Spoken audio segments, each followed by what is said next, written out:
if y'all are ready, let's get started, because this one I think is hilarious, actually. Just that, when we say ritual and journey in the same sentence, it's like people go, no, no. and yet we do have rituals. And yeah, absolutely. I think that one of them may be showing up late, Yeah, oh yeah. Oh yeah, that's true. I think that's more of a tradition than a ritual. Yeah, that's a tradition more than a ritual. There you go. Terry says hi to everybody, by the way. He's off on the side there. Oh, wandering off. Hi. Who's on this side? Terry? Yes. So rituals, we did at the New Story event this last I don't know, week, sometime. Again, illness. Anything that sounds off tonight from me, just, and or anything I get wrong, just blame the illness. So we had a speaker at the New Story Journey event, and it was all about ritual. And the framing of the conversation was one of the most interesting ways I've heard this explained in a long time. They were talking about how rituals can be complicated, like a wedding. They can be as simple as ringing a bell, which is why I used both of those in the little video that I made. I figured I might as well take advantage of my husky, I'm sick voice to do this sort of nice little voiceover. But yeah, there's a reason I was not putting my face on camera the other day. Yeah, voice, yes, I could manage that. But anyway, so yeah, the point that they were making was that rituals mark a change, a transformation of some kind, and it can be, moving from one kind of space to another, moving from a one kind of headspace to another, a physical change in your life, like joining it with other persons, as an example of a wedding. It can be, and varies depending on what it is you're trying to accomplish, which struck me as blindingly obvious, and yet it seems to be something that we all need to say out loud, nevertheless. So yeah, I'll kick off the discussion of rituals at Journey to say, I think we have a whole bunch. We ring the bell to call people together. That is a ritual because it's trying to help people change their mindset from, okay, we're chit-chatting, we're in fellowship, to, okay, now we're focusing on what we're doing, worship service. Things hands, that's absolutely ritual. We do that as well. Of course, that's communion is a sacrament, but there are rituals around the communion. I would argue that Journey does not a specific ritual around communion, because we enact the sacrament of communion in lots of different ways using a variety of different kinds of rituals. So I don't know what else. Actually, I think I need to breathe for a minute. So somebody else talk. I'll just jump in real quick, because this was a very early ritual that I actually saw in a church in San Antonio. And I was like, it immediately brought me back to something that was done at the end of every service. So Leslie and John and Susan probably remember this. There was a song that we would sing at the end of every service when we were at the Y, maybe even a little bit when we were in the warehouse. And it was written by last name Crockett. I don't know what his first name. Billy Crockett. Who? Yeah. Who? Billy Crockett. Billy Crockett. Yeah. And do you remember the song? Yeah, I remember the song. And I remember us singing it. I don't remember why we stopped singing it. You remember why we stopped singing it? Yes, Judy because got sick of Renee it. didn't like the way we sang it. Because we started. And Judy got sick of it. She said it sounded like a beer hall song when we sang it. Because Really? yeah. I must have erased this from my brain. It was just, it was so beautiful. I'm trying to remember the So the song. song It is called, was the like song is all called, hold hands and place their hands up. yes, was- it was bars. beautiful. It It was was a called it was Traveling a- Mercies. Traveling Mercies. Yes. Yeah. Billy And Crockett, we ended up Traveling doing Mercies. done, Bread for the journey, strength for the fight. with this. And Renee just went, Yep. Take bread for the journey and strength for the fight, comfort to sleep through the night, wisdom to That's choose it, at the yep. fork in the road, the way home. And for the faithful and for the weary and for the hopeful, here is my prayer. Take bread for the journey and strength for the fight, etc. Yeah. You know, that reminds me of Go in peace. No, there was another section, and it was kind of cool actually because it worked as a fugue, and we have enough musical people at Journey that people would do that. So there was the bread for the journey, strength for the fight section, and then there was another section, go in peace, live in faith, trust in the arms that will hold you, go in peace, live in faith, trust God's love. I'm probably messing the words up a little bit. Something like that. Something along those lines. But those two pieces of the song would be sung separately first, but then you could overlap them. And it was really super cool. Well, But yeah, the reason we stopped doing it is because the people in charge of music got tired of us doing it. That's hilarious. You don't remember it, Leslie? Power corrupts. That's all I can say.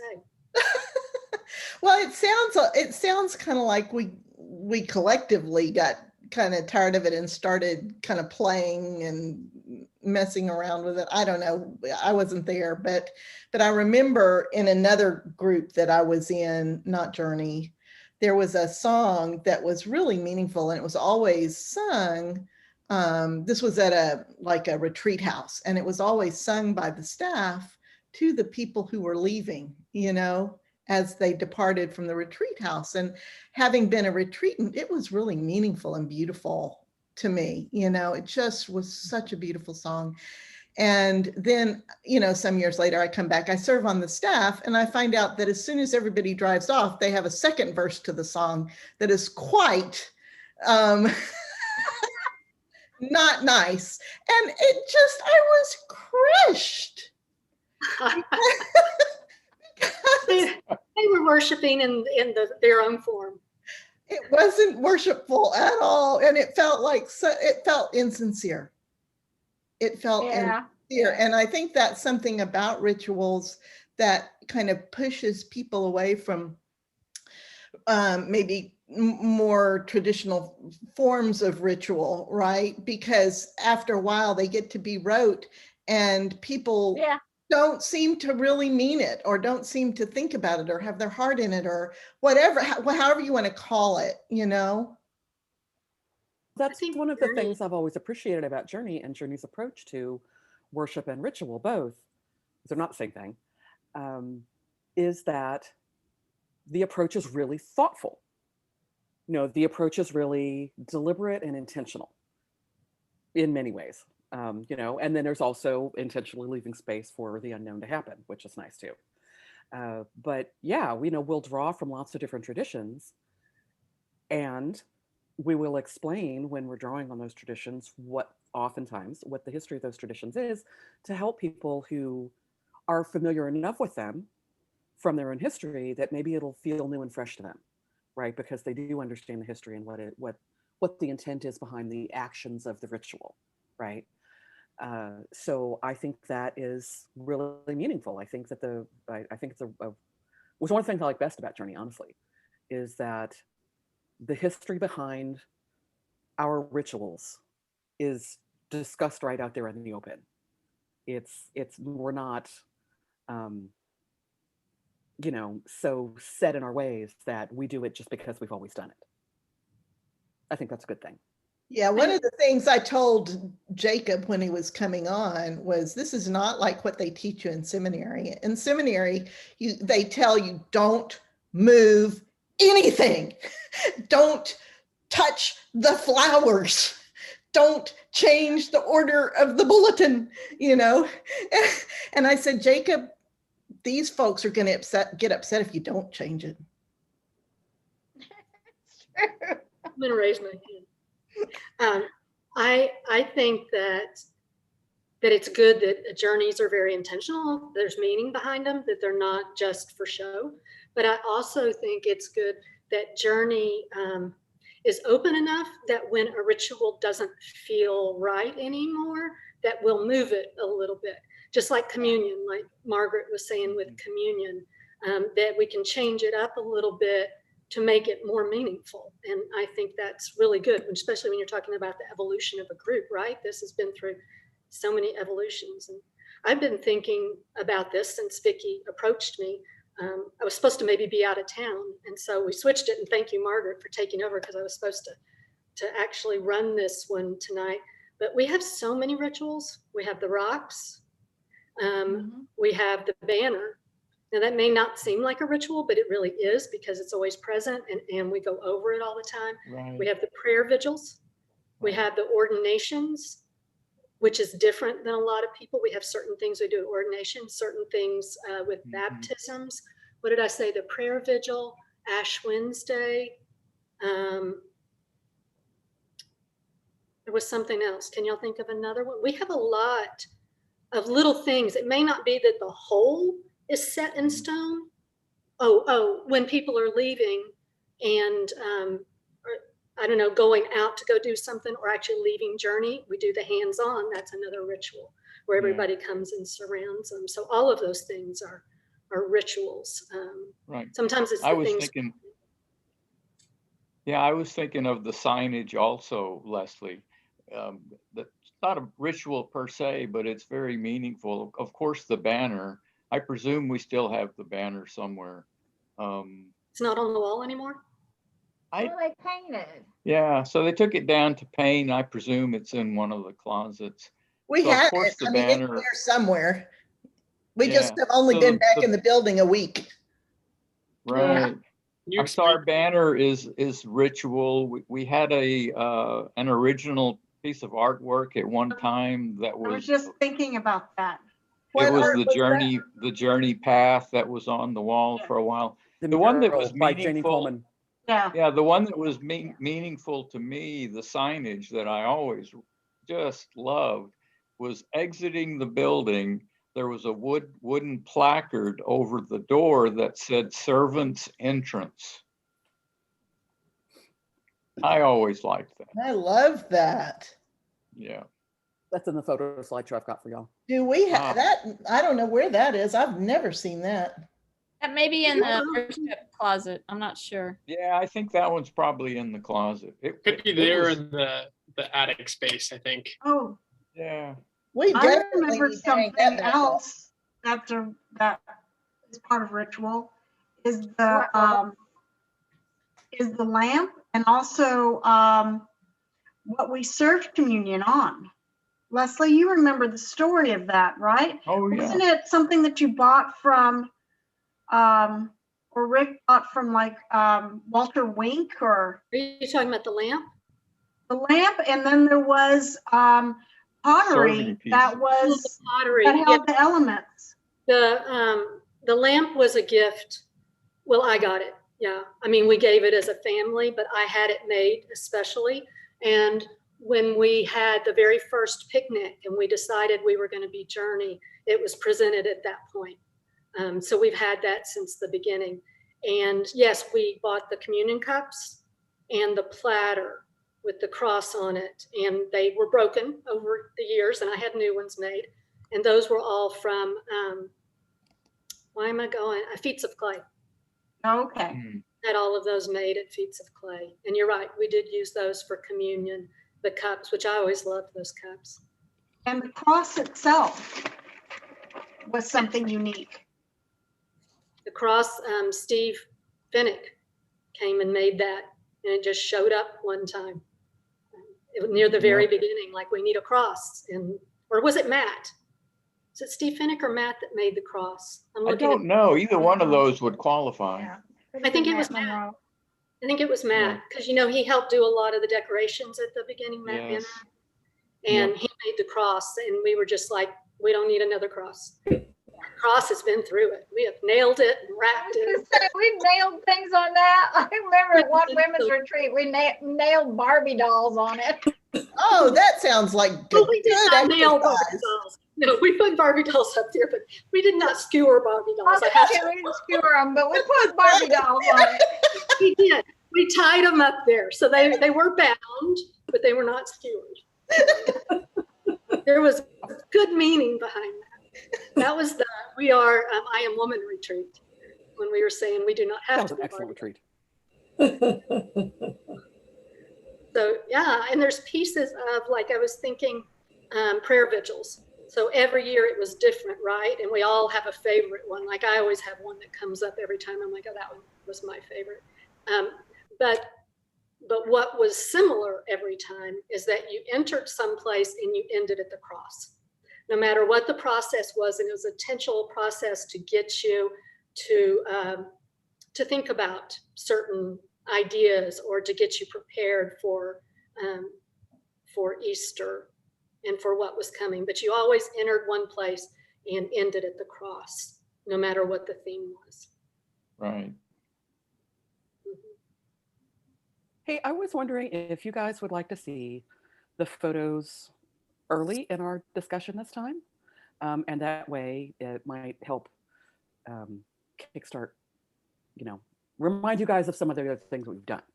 Sure. Does that sound good to y'all? Sure. And also that way, if I find myself feeling faint, then I can just duck out having already done my duty. So, it's a good Go plan. ahead. Okay. So the EP version was a little over 10 minutes. I cut it down some. I think it's going to be about 7.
So that is just a selection, That a was small beautiful, selection. Margaret. That was just beautiful. Thank you.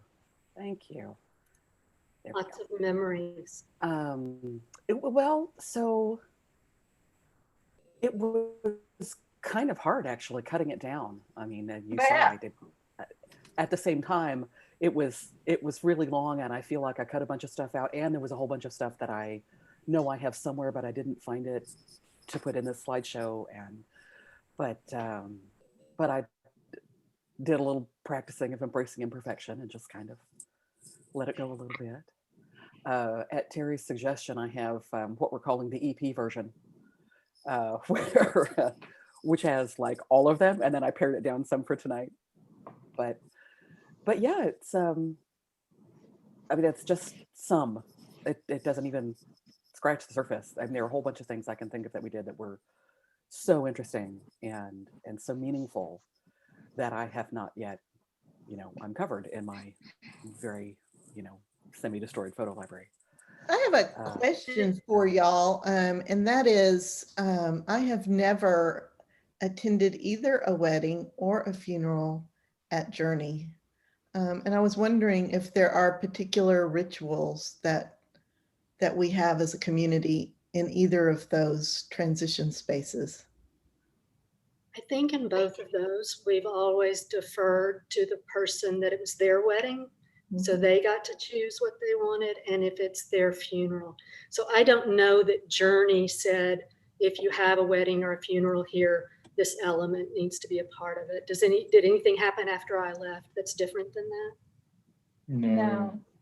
No, I mean, we had my brother's memorial service at the warehouse when he died. And yeah, nobody said anything about what needed to be or had to be done. Yeah, I wouldn't have expected it to be a have to be. I just was wondering if it was more of were certain things that we tended to do, as a community, like at worship, we tend to, have a breathe space at some point, that we tend to use candles, as part of our worship ritual. We will often use candles. I was just wondering if there was anything that was particularly meaningful that we tended to use in these other transitions. I think those are passages, personal passages for people. So we give them autonomy to decide. Yeah, I remember in my brother's David's funeral, we used a lot of candles. Well, we do, but you got to choose that. Yeah, that's what I was saying. Yeah, exactly. Candles. One thing that stood out, and I have a question. It's also a relatively small data set. Yeah, I was just saying it's a fairly small data set. Yeah, it is. Yeah, go ahead, Leslie. Oh, I just had a memory that popped up. Like you said, the pictures may do it, which I kind of laughed at, because the stand that goes with the lamp, right? Bought that when we got the lamp, but it over the years got a lot of use and it broke several times. I think John tried to fix it. Anyway, it was getting really bad and I was scared the lamp was going to fall off. So I bought a new stand. No one would use it. No, it's in the closet somewhere. In fact, give it back to me because it's really nice. You'll have to come get it. I knew that was stable. And I put it on at one time and just no one would use it. Every time they set up, I always went back to the rickety one that was about to break. So I just thought that was a funny memory. But I think what I would love to hear from everybody is what ritual is most important to you. And you may not be able to pick one, but go with your gut. Breathing. When we, at the beginning of the service, when we all take a breath, especially if I'm running slides or participating in making worship happen in some way, it is so helpful to me to stop and just breathe. And that really does help me as a ritual move from my, okay, I'm thinking about all this stuff to, okay, let me, be in a place where I'm more open to the experience that we're about to have together. I always like the bell as the transition point, because prior to the bell, you generally have a room full of journeyers who are in a fairly high level of chaos in terms of interpersonal engagement. And the bell is the official signal to shut up and focus and prepare yourself. And it worked. It works. And the other ritual that I had not thought of is when everybody who's participating in the service gets in the back room and talks, you know, walks through what's going to happen, and then has a prayer. And I hadn't thought of that as a ritual, but it is. Mm-hmm. I have to say that the ritual that is most meaningful for me by far is the laying on of hands and praying. Whether I'm the one sitting down or I'm the one standing up, either one, it's the most meaningful ritual we have for me. What about the quiet ones? I haven't experienced a lot of rituals in person with Journey, but a personal ritual just in my church background that I really love is communion. And my first ever Journey experience was online. And I was at my in-laws' house. COVID had hit. I just thought I was there for spring break. I stayed there for 2 months. And I, of course, didn't have the things that I needed for communion. And Rick and Christina had it videoed already, and they just took, I think it was like a tostada chip from like Taco Bell or something, and they just had that in water. And something about it just like took me back to church in a way that it was like, oh yeah, it doesn't have to be perfect. And yeah, and it was just, it felt like it was a shift in my head of like, oh wow, communion can be different. And that's one of the things that I'm really excited to see Journey do is communion, and like seeing all the pictures of like the communion sets and all that stuff. It's like, well, I'm ready to experience that again. Yeah, and you have no idea how we change up communion. Oh yeah, a lot of different types of communion. Element, and Natalie, I know you're trying to jump in, but the common element is that whoever was saying or introducing communion, you still had the story of, or now I can't think of the term, but you still told the story of Jesus broke the bread, gave it to his disciples. You know, that story was always incorporated in. It hasn't always been incorporated when I've been here, that I've really seen in the last few years. But maybe I was asleep. That could be. No. Well, but Laurel is correct in that the intent of the ritual is expressed every time. Mm-hmm.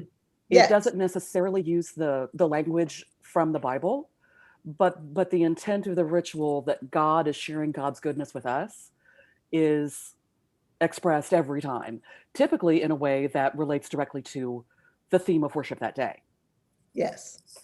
Yes, there always is significance attached, and it's always part of what communion is, but it's never, since I've been there, been expressed in a way that a traditional mainline churchgoer would have recognized. Oh, we can only quote the Bible. It's not Natalie bad. wanted to talk about what ritual is important to her.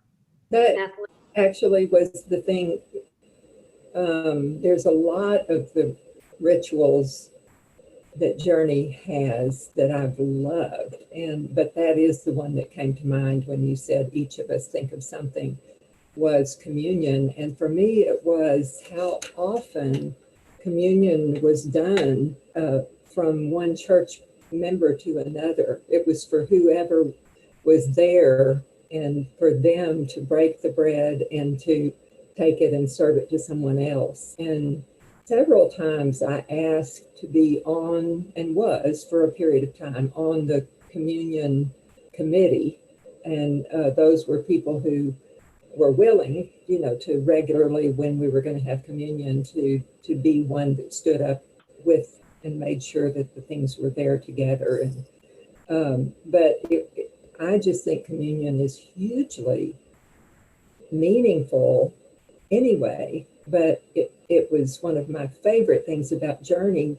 Like, so, the ritual at Journey is to make whatever we do a meaningful symbol that is not repetitive. And so it was just so rare that you would have the same kind of communion one month and the same kind, the next time we had it.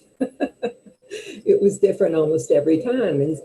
But I think for the last year, maybe Leslie, that you were there, we were sort of using the same kind of bread more frequently.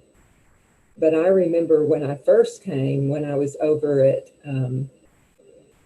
Beverly Hall, when I finally had the courage to leave Reagan and Cynthia and come over, it seemed to me like every week, every time we had a communion, it was different. And sometimes it wasn't bread at all. Sometimes it, like you had told us about one time, it was funny. It was, donuts or something, or so it would be part of just what the theme was for the day, not a specific breaking of bread. But even the way it was arranged, the way people put it down, all of it was meaningful. So to me, that made it a ritual and a meaningful ritual. What about you, Vicki?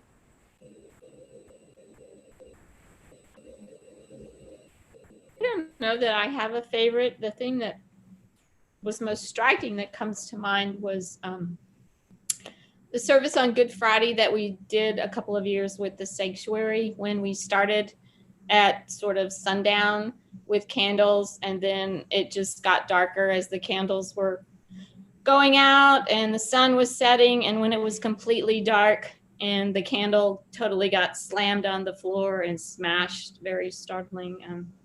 I remember that time. Powerful. That was really powerful. Mm-hmm. It was. That's an actual, what I want to say, Journey didn't make that up. That's something I've experienced at other churches. It's a service. Yeah, there's stages to it. And Jacob, you may even have experienced. It's old. In the Methodist Church, I knew, huh? It's old. It's supposed to be the tomb. So the hard, and there's all kinds of different ways to do it, but it's a slam. So it's not like a hard noise in complete darkness. Yeah. It's the end of, and Matt did it. What was his name? Brent. Brent did it. Brent Yeah. Yeah. And he actually talked about it later, and he said there's a special way you have to do it, so you're not slinging hot wax on people. Well, like this. There is. It's a service at our Methodist church in Tyler. We did that every Good Friday. Wow. Laura, what was your favorite? Did you have a favorite? What was my favorite? Mm-hmm. Gosh, there is a lot. There's a lot. I think before I started my one of my internships, I had laying of hands, and David had done it, and it was one of the last things that he had done before he passed away. And I just remember that, and I remember just the words that he spoke, and just everybody laying their hands on me, and it was wonderful. It was just wonderful. So that sticks out in my mind.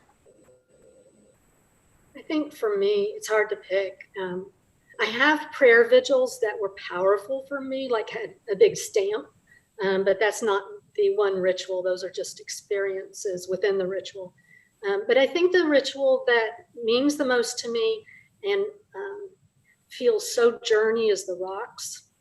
And part of that's the intention behind it, right? Like if you want to become part of Journey, there's not some big thing you have to go through to be welcome. You just sign your name on a rock and it joins all of the other rocks. And then when you leave, you get the choice of, do you want to take your rock with you, or do you want to leave it at Journey and let your presence stay here as you move on? And then that was the beginning of it. But then we tended to use rocks a lot in different things. It became kind of a journey thing to. So like I like ordinations, rocks. I still have all my rocks. I have all my rocks.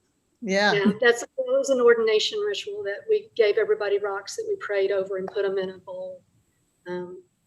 So anyway, thanks for answering. I was just curious what was meaningful, because different things are always meaningful to different people. And can I just say one more that we haven't brought up? There used to be a cross wall. Mm-hmm. Yeah. And I don't even know if it still exists, but I remember really loving that cross wall. It was in the hallway last time I was there. I mean, not the last time I was there. It may have moved. Everything came down when the building got painted in the last year and a half. So now we have a blank canvas to put new things up. Well, or old things up. Where are all those things? Where are all the crosses? Are they Good question. somewhere? I wasn't in the building when they came down, so I really don't know. I'm sure they probably are somewhere. Are they up in the attic, Jacob? I think they're scattered in between the attic, the music closet, the worship closet, and the sound, all that closet. So, and each of those have a story, which is cool. Yeah, and that's what I was thinking is looking at this next stage of Journey.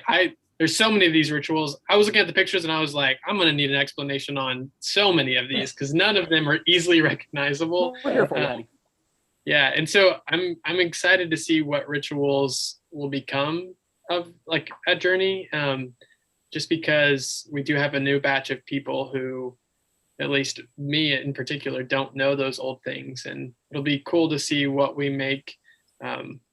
I know Rick and Leslie are such creative humans, and I've seen such cool pictures from them, and I'm excited to see what we do next and how we change things up, just because, there's so many of these things, hearing old songs that, we don't sing anymore, or old things that I've never even got to experience. I'm encouraged by it, but also challenged to be like, okay, we got to do something exciting. Well, I agree with just what everybody said, but Leslie saying there were so many different rituals, and I couldn't say even which one was my favorite, but one of my many favorites was that both on every vigil, the vigils, Easter vigils, always gave us an opportunity to be challenged by something when we would enter the room, usually in the first stage of the thing. Often it was a video or the way that the room had been set. Like I remember one time there was a labyrinth and it was covered with trash. Mm-hmm. It was such a shock to walk into that room. That was a lot of work, wasn't it, Vicki? Oh my God, it really Vicki and I were gluing down trash. And I think each one of us was to pick up some of the trash, and I don't even remember what, but another thing is that every vigil had some place where you were invited to do some writing or some art. And it usually would be some sort of deep reflective, something that you're letting go of or something that you're dealing with. And then something that ever since somebody built that beautiful board wall at the back of the church, we fairly frequently have used that board space like the Wailing Wall, where you can, and Jacob, you can do this with any service, where when you have some kind of intense thing that's happening and that might prompt people to have something that they really feel like they need to leave, and people could put their, tuck whatever they wrote into the wall and, leave it there when you go. So anyway, that's just a few comments, but I feel like the utter wonder and joy of Journey for me, and I've been in a lot of different churches, is that it's like every ritual was kind of about not making it the way we're going to do it every time. It's like there were some things that people loved and therefore we repeated them, like a labyrinth or a form of labyrinth, but there was not a labyrinth at every vigil. And so anyway, so that's just, it's like the wonder of experiencing even the ancient Easter story. And I love the fact that to me it's a ritual that whenever somebody was going to go sign up for 30 minutes or an hour or whatever they signed up for, that they would also sign up for an hour or 30 minutes where they were being the person who would sit out and pray for, just be holding the space for whoever was in. And that I love the ritual that nobody was ever told that they could only have a certain amount of time. If somebody wanted to sign up for 4 slots, they could sign up for 4 slots. And if they wanted to just sign up for 1, they could sign up for 1. So anyway, so those to me are rituals, but they're very unique to Journey. They certainly weren't typical.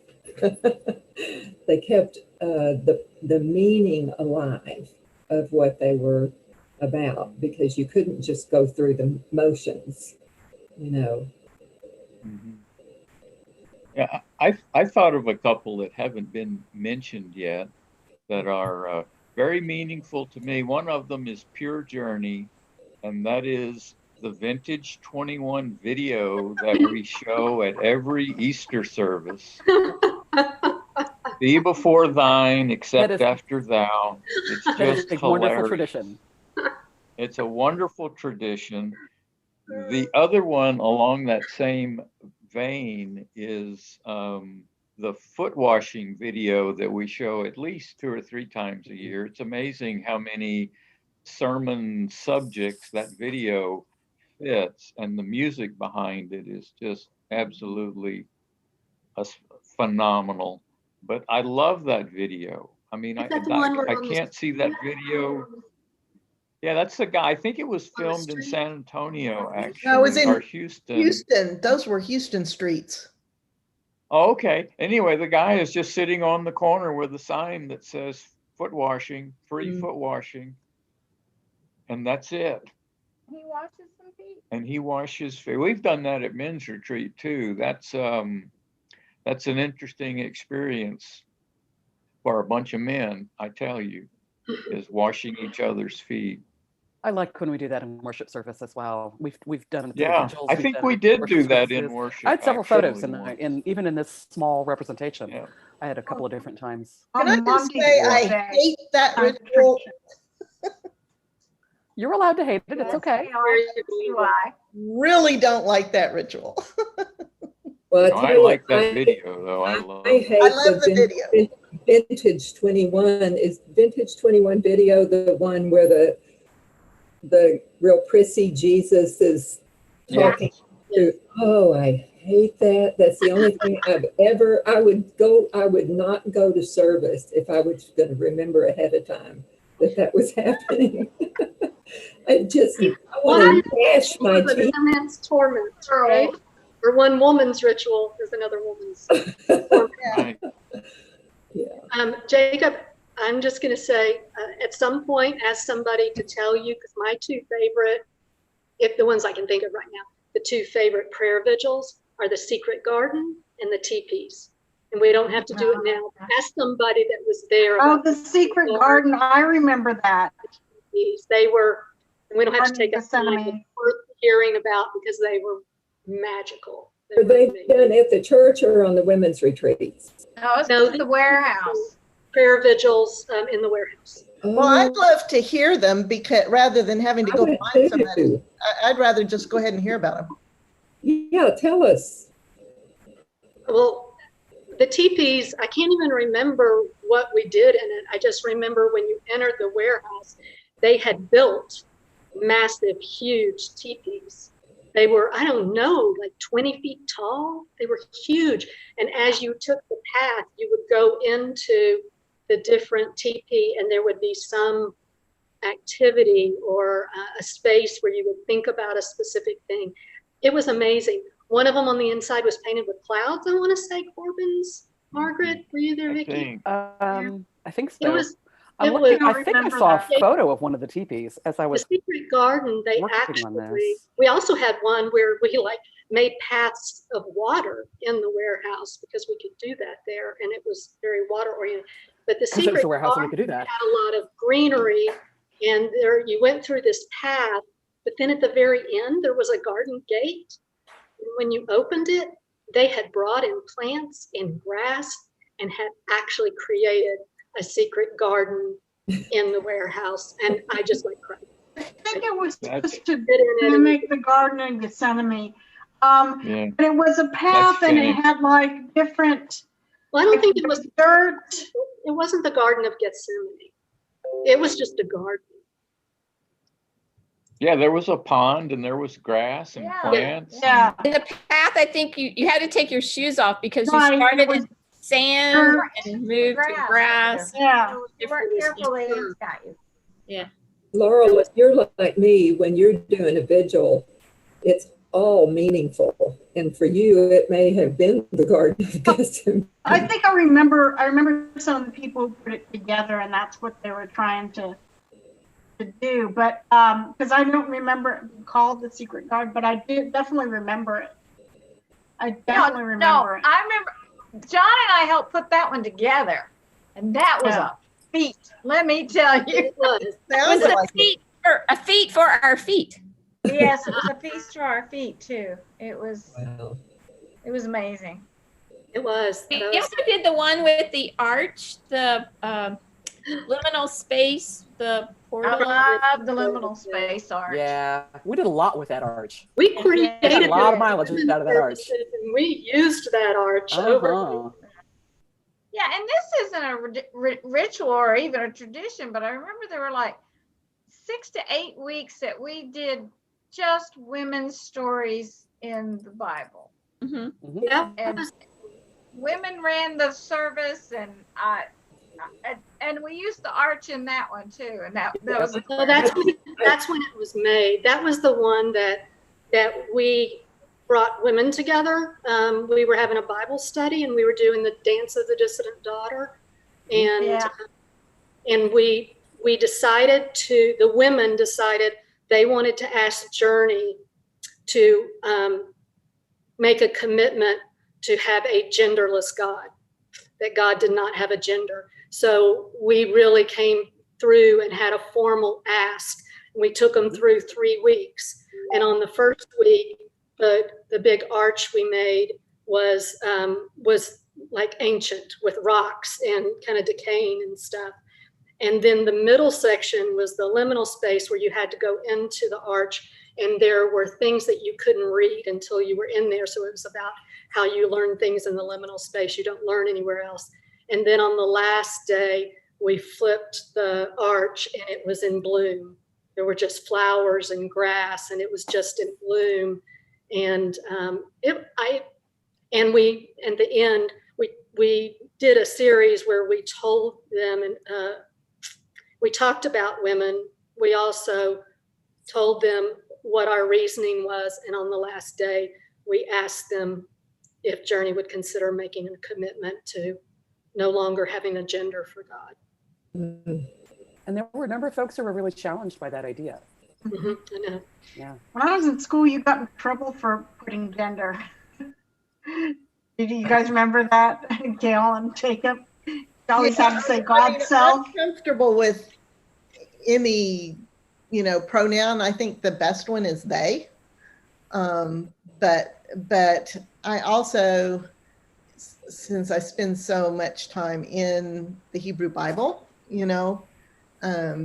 it's all in my head in the male pronouns, but that's not how that doesn't define God to me. It doesn't limit. Yes, it's exactly. Not a limitation. Yeah, exactly. I found photos of the teepees. You found some? I did. You want to see? Yeah. Absolutely. I don't, because I probably will remember it once I see it. So inside was stuff like that. Oh, this is the teepee? This was inside a teepee, yeah. There were several teepees. There we go. Wow. And you can see there's a path. That's a nice shot. I can remember that one. Oh my gosh. That's Yeah, I think I remember it now. This was cool. Mm.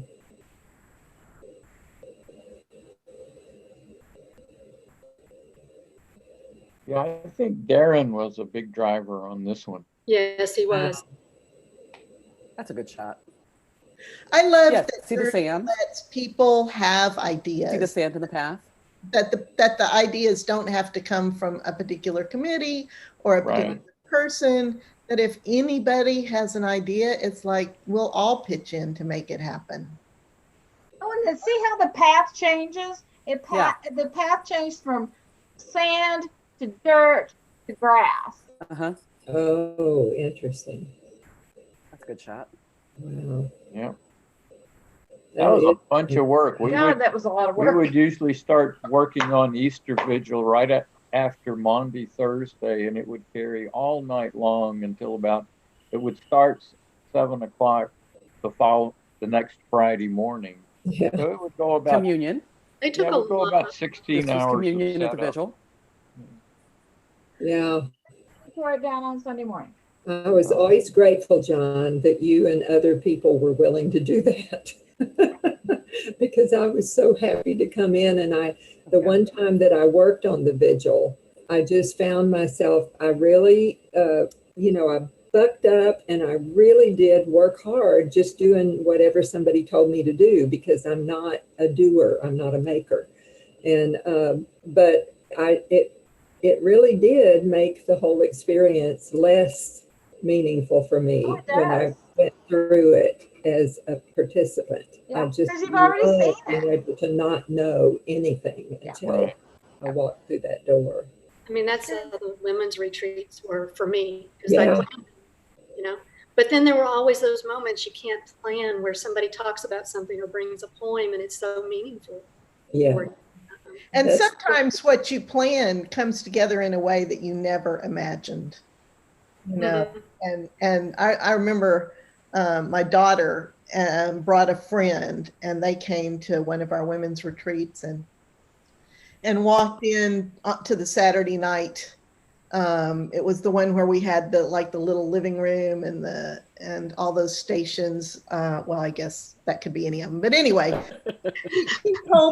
she told me later, she said, "Mom, what did you all do to that room? Did you pray over it or something?" Because she said she walked in and it was just like, boom, that's the stuff you can't plan. Yeah. It was holy, and it was prayed over. And it was prayed over even by those of us who were not there making it happen. But you guys who went in and made it happen just made magic. Yeah. Maybe that's women's retreat I went to.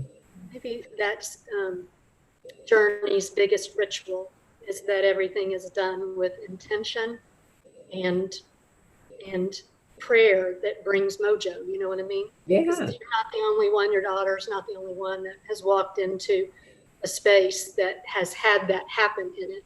Yeah. And a lot of hands behind the scenes working really hard. Like John, thank you for all of that. And for being Vanna, and for being Dorothy, my women's retreats. Oh, yes. Yeah, great moments. But maybe that's what the ritual is about, is that we don't hold on to a specific ritual as much as we hold on to it needs to be done with intention in order for it to be meaningful. Yes. That's absolutely the key, and being deliberate and being intentional and being clear in expressing that to everybody. So it's not enough for the people planning what happens at Journey to be deliberate and be intentional and so on. But we have to tell everybody as well, because I think if that piece didn't happen, if the explaining it to everybody part didn't happen, then there wouldn't be as much meaning, at least not for me. Yeah, and for me, the thing about readings, like Jacob, we were talking about earlier, whether or not people want to know ahead of time that they're going to be the reader, and and some people really do want and need the time ahead of time to prepare. But one of the things that was almost like a ritual for me at Journey is that almost any time, if you wanted to, you could be part of that circle at the back of the room that are praying, that are going to be delivering the service. You didn't even have to be doing it. But at least once a month, if not more frequently, Rick would kind of walk through the room saying, when there were 25 people or 20 people there, saying, does anybody want to read? Or he would say to me or to somebody else, here, take this and find somebody who wants to read. So just that ability to have a brand newcomer or anybody be invited to be one of the readers. I think that was another new thing for me at Journey, is that there never was just a minister and maybe two other people who stood up in front of the congregation and led them. There's always the minister and a musician, and there's usually two or three different readers or prayers or, people who have some part in the program. And I love that, because that just makes it feel like it's fresh and it's us, it's all of us. And sometimes everybody contributes that newcomer way. or somebody, sister or brother that showed up, for that time. Yeah, it's from all of us. Yeah. And even people who were brand new or people who are visiting are given the message that their contribution is valued. Right. You don't have to have been there for a certain amount of time and be on a certain team and in order to get to read. Yeah. So yeah, I think one of the things that we do right at Journey is the kind of level, sort of level setting, right? Yeah. Everyone has a valuable contribution to make, and you don't have to have something, some particular qualification in order to get to read or participate in the service or take communion or, whatever other thing that has barriers to entry in other faith traditions. Yeah, that is probably the best way to put it, is that Journey is about there being no barriers to entry, no barriers to entry to Journey, and no barriers to entry to Spirit.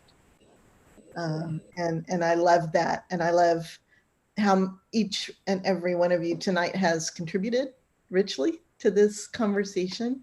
Unfortunately, we are out of time.